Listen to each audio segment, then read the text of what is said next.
L'entraîneur d'Angers, Stéphane Moulin, annonce son départ du SCO. La Ligue des Champions pourrait bientôt être réformée. Le point sur les éliminatoires pour la CAN 2021 avec la qualification de la Côte d'Ivoire. Voilà les titres du journal de Made in Foot.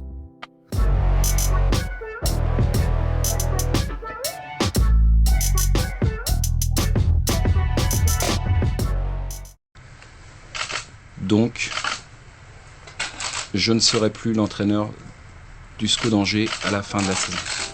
Coup de tonnerre à Angers.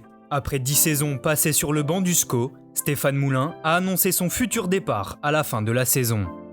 Après avoir fait part de sa décision à ses dirigeants jeudi soir, puis aux joueurs hier matin, l'entraîneur de 53 ans a expliqué son choix lors d'une conférence de presse.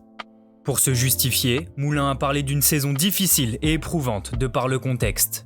Pour rappel, le SCO a été secoué par des affaires extrasportives, notamment la mise en examen du président Saïd Chaban pour agression sexuelle et le départ du directeur sportif Olivier Piqueux. À un peu plus d'un an de la fin de son contrat, Moulin a donc décidé de ne pas aller plus loin pour ne pas faire la saison de trop.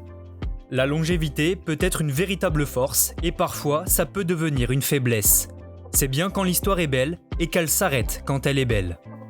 Après ces mots, l'ancien milieu de terrain du SCO dans les années 80 a également révélé que ses adjoints et son préparateur physique quitteraient eux aussi l'Anjou. Moulin laisse derrière lui un club qu'il a pérennisé en Ligue 1 après une montée en 2015 et qu'il a également emmené en finale de la Coupe de France en 2017. Sur le banc angevin, Moulin aura façonné plusieurs joueurs comme Toko Ekambi, Nicolas Pepe ou Reine Adélaïde. Bref, une page se tourne à Angers. La Ligue des Champions aura-t-elle un nouveau visage ? Face à la menace de la création d'une Super League, l'UEFA va réagir en proposant un nouveau format pour la C1. Peu d'informations ont encore fuité sur l'organisation de la compétition, mais le nombre d'équipes devrait passer de 32 à 36 et la France gagnerait donc un ticket de plus. Prévue pour 2024, cette nouvelle formule devrait mettre fin au principe de la phase de poule au profit d'un mini-championnat au sein d'un groupe unique avant des matchs à élimination directe. Les contours de cette Ligue des Champions nouvelle génération seront révélés ce mercredi 31 mars.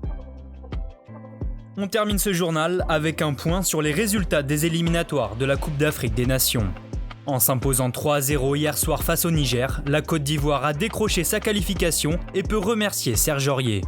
Le latéral droit a ouvert le score pour les éléphants avant d'adresser 2 passes décisives à Gradel et Cannon. Déjà qualifiés, le Maroc et le Sénégal ont tous les deux fait match nul 0-0 sur les terrains de la Mauritanie et du Congo.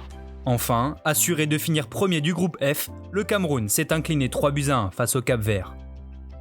Merci à tous de nous avoir suivis. N'hésitez pas à vous abonner, liker et partager. On se retrouve très bientôt pour un nouveau journal.